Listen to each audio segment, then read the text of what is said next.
ایک شب حضرت ابراہیم خلیل اللہ نے اپنے خواب میں دیکھا کہ کوئی ان سے کہتا ہے کہ اے ابراہیم اٹھ اور قربانی کر۔ تب حضرت ابراہیم علیہ السلام نے فجر کو اٹھ کر 200 اونٹ خدا کی راہ میں قربانی کر دیے۔ اسی طرح 3 دن تک یہ خواب دیکھا، تینوں دن 200 اونٹ قربانی کیے۔ پھر چوتھی شب کو خواب میں دیکھا کہ اپنے فرزند اسماعیل کو خداوند قدوس کی راہ میں قربان کر۔ سبحان اللہ تعالی، سچ ہے کہ خواب پیغمبروں کا بمنزل وحی کے ہوتا ہے۔ اسی روز فجر کو نیند سے بیدار ہو کر حضرت سیرہ خاتون سے کہا کہ آج مجھ کو خواب میں حکم ہوا ہے کہ اپنے فرزند کو خدا کی راہ میں قربان کر دوں، لہٰذا اس حکم خدا بندی کو بجا لانے کو تیار ہوں۔ حضرت سیرہ خاتون نے کہا بہت اچھا، اپنے فرزند لخت جگر کو خدا کی راہ میں قربان کرو۔ اس گفتگو کے بعد فوراً ہی حضرت ابراہیم علیہ السلام نے اپنے شتر پر سوار ہو کر حضرت ہاجرہ کے پاس جا پہنچے، اور اس وقت حضرت اسماعیل کی عمر 9 برس تھی۔ حضرت ابراہیم علیہ السلام نے حضرت ہاجرہ سے فرمایا کہ اسماعیل کے سر میں کنگھی کر کے اور اس کے بال مشک و عنبر سے خوشبودار کر کے اور آنکھوں میں سرما لگا کر اور پاکیزہ کپڑے پہنا کر میرے ساتھ دعوت میں بھیج دو، میں اسے اپنے ساتھ دعوت اللہ میں لے جاؤں گا۔ اس حکم کو سن کر حضرت ہاجرہ نے ان کو خوب اچھی طرح نہلا دھلا کر اور پاکیزہ کپڑے پہنا کر کہا کہ تم آج اپنے باپ کے ساتھ ضیافت میں جاؤ۔ حضرت ابراہیم علیہ السلام نے ایک چھری تیز دھار والی اپنی آستین میں چھپائی اور ہاجرہ کے سامنے سے نکل آئے، اور حضرت اسماعیل ذبیح اللہ اپنے باپ کے پیچھے چلنے لگے۔ یہ کیفیت دیکھ کر شیطان لعین حضرت اسماعیل ذبیح اللہ کے پاس آیا، لیکن اس نے ان سے کچھ کہنا مناسب نہ سمجھا، اور فوراً ہی وہ شیطان حضرت ہاجرہ کے پاس پہنچا اور کہنے لگا کہ آج اسماعیل تمہارا بیٹا کہاں ہے؟ حضرت ہاجرہ نے اس سے کہا کہ آج وہ اپنے باپ کے ہمراہ ایک ضیافت میں گیا ہے۔ شیطان نے کہا کہ افسوس اس بیچارے کو، تو اس کا باپ ذبح کرنے کو لے گیا۔ حضرت ہاجرہ نے کہا معاذ اللہ، تم نے سنا ہے کہ باپ نے اپنے بیٹے کو کبھی بے گناہ مارا ہے؟ ابلیس نے کہا کہ خدا نے اسے ایسا ہی حکم دیا ہے۔ حضرت ہاجرہ نے کہا کہ واقعی خدا کا فرمان ہے تو میں بھی اس کی رضا پر راضی ہوں۔ بس ابلیس حضرت اسماعیل کے پاس آیا، اور اس لعین نے یہ گمان کیا کہ ابھی تو یہ لڑکا ہے، اس کو نہایت ہی آسانی سے خدا کے حکم سے بھٹکا سکوں گا۔ ابلیس نے حضرت اسماعیل علیہ السلام سے کہا تو کہاں جاتا ہے؟ حضرت اسماعیل علیہ السلام نے جواب میں کہا کہ میں آج اپنے باپ کے ساتھ ضیافت میں جاتا ہوں۔ شیطان بولا نہیں، تمہارا باپ تو تم کو آج ذبح کرنے کو لے جاتا ہے۔ آپ یعنی حضرت اسماعیل ذبیح اللہ نے اس شیطان لعین سے کہا کہ کبھی باپ بھی اپنے بیٹے کو بے گناہ مارتا ہے؟ کیا کبھی تم نے ایسا سنا ہے؟ ابلیس نے حضرت اسماعیل علیہ السلام سے کہا کہ اس کو تو حکم خدا نے دیا ہے کہ وہ آج اپنے بیٹے کو خدا کی راہ میں قربان کر دے۔ یہ سن کر حضرت اسماعیل ذبیح اللہ نے جواب میں دیا یہ حکم خدا تعالیٰ نے فرمایا ہے تو پھر تو 1000 جان بھی میری خدا کی راہ میں فدا ہوں، اور میں باخوشی اس کی راہ میں قربان ہونا چاہتا ہوں۔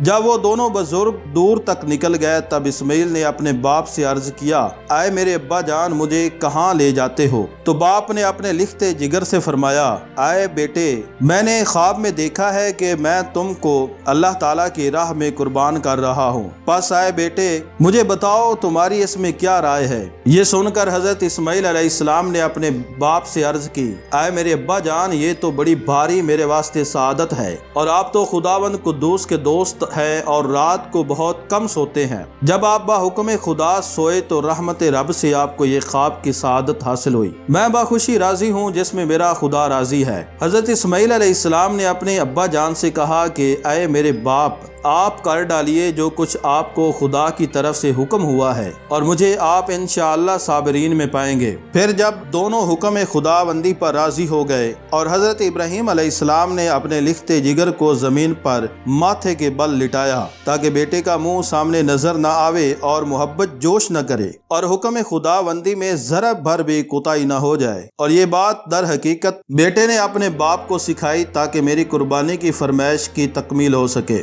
اور میں خداوند قدوس کے یہاں مقبول ہو جاؤں۔ کہتے ہیں کہ اس امر کے بجا لانے میں حضرت ابراہیم علیہ السلام نے کوئی کسی قسم کی کوتاہی نہیں کی، مگر دل پر جو بھی گزری ہوگی وہ تو خدا کو خوب معلوم ہے۔ اور حضرت اسماعیل علیہ السلام نے با وقت ذبح مؤدبانہ التماس کی، اے ابا جان، میری اس وقت صرف 3 گزارشیں ہیں اور میری وصیتیں سن لیجئے۔ سب سے پہلے میرے ہاتھ پاؤں مضبوطی سے باندھ لیجئے، یہ جان نازک ہے، چھری کے زخم مارے جنبش میں نہ آ جاؤں، خدا نہ خواستہ قطرہ خون کا بھی آپ کے کپڑوں میں لگ جاوے تو میں قیامت کے دن گرفتار ہو جاؤں اور عذاب خدا برداشت نہ کر سکوں۔ اور دوسری وصیت یہ ہے کہ منہ میرا زمین کی طرف کر لیجئے تاکہ منہ میرا تم کو نظر نہ آوے اور میں بھی آپ کی طرف نظر نہ کر سکوں، تاکہ آپس میں محبت جوش نہ کرے اور یہ ہمارے اور آپ کے درمیان قصور کا سبب بن جائے۔ اور تیسری وصیت یہ ہے کہ جب آپ گھر کی طرف تشریف لے جائے تو وہاں جہاں کر میری محترمہ والدہ صاحبہ کی خدمت میں سلام کہنا اور میرا کپڑا خون برا ان کو دے دینا تاکہ یہ نشانی ان کو تسلی کا کام دے، اور یہ صرف اس واسطے کہہ رہا ہوں کہ ان کا کوئی دوسرا فرزند نہیں ہے۔ یہ باتیں اپنے بیٹے سے حضرت ابراہیم علیہ السلام نے سنی اور اس کے بعد اپنے کرتے کی آستین سے چھری اور رسی نکال کر حضرت اسماعیل علیہ السلام کے ہاتھ پاؤں خوب اچھی طرح سے مضبوط باندھے اور ان کا منہ بھی زمین کی طرف کر دیا۔ حضرت اسماعیل علیہ السلام نے کہا، اے میرے ابا جان، میرے ہاتھ پاؤں کھول دیجئے، کیونکہ جو بندہ بھاگنے والا ہوتا ہے اس کے ہاتھ پاؤں باندھ کر خدا کی درگاہ میں لاتے ہیں۔ لیکن یہ بات حضرت ابراہیم علیہ السلام نے نہ مانی اور گلے پر چھری زور سے چلائی، مگر بحکم خدا کچھ بھی نہ کٹا۔ حضرت اسماعیل علیہ السلام نے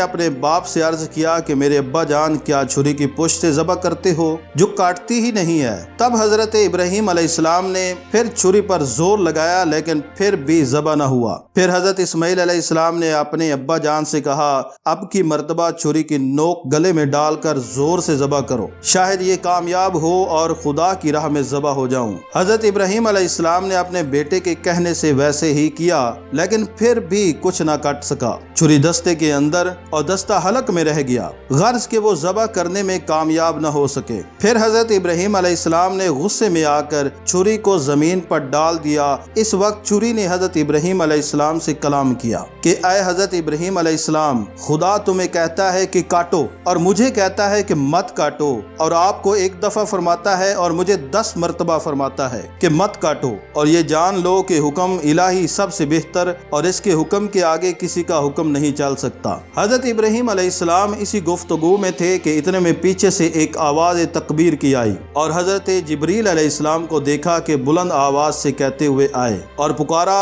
ہم نے اس کو یوں کہ اے ابراہیم، بے شک سچ کیا تم نے اپنے خواب کو، تحقیق اسی طرح ہم جزا دیتے ہیں احسان کرنے والوں کو، یعنی ایسے مشکل حکم میں ڈال کر آزماتے ہیں اور پھر ان کو ثابت قدم رکھتے ہیں، پھر ان کے بدل میں بلند درجات عطا کرتے ہیں۔ بے شک یہی ہے سری آزمانا، اور ہم نے اسماعیل کو ایک بڑی قربانی کے بدلے چھڑا لیا، یعنی بڑے درجے کا بہشت سے ایک دمبا آیا، اور حضرت ابراہیم علیہ السلام نے اپنی آنکھیں پٹی سے باندھ کر چھری ایسے زور سے چلائی کہ اللہ تعالیٰ کے حکم سے گلا نہ کٹا۔ حضرت جبریل علیہ السلام نے حضرت اسماعیل علیہ السلام کو اس جگہ سے ہٹا دیا اور ایک دمبا جو بہشت سے لائے تھے ان کی جگہ پر رکھ دیا۔ جب حضرت ابراہیم علیہ السلام نے اپنی آنکھوں سے پٹی کھول کر دیکھا تو ان کے بیٹے کے بدلے میں ایک دمبا ذبح ہوا پڑا تھا، اور یہ سنت آنے والی نسلوں کے واسطے قائم کر دی گئی اور رہتی دنیا تک یہ سنت جاری رہے گی۔ اور سلامتی ہو حضرت ابراہیم علیہ السلام پر،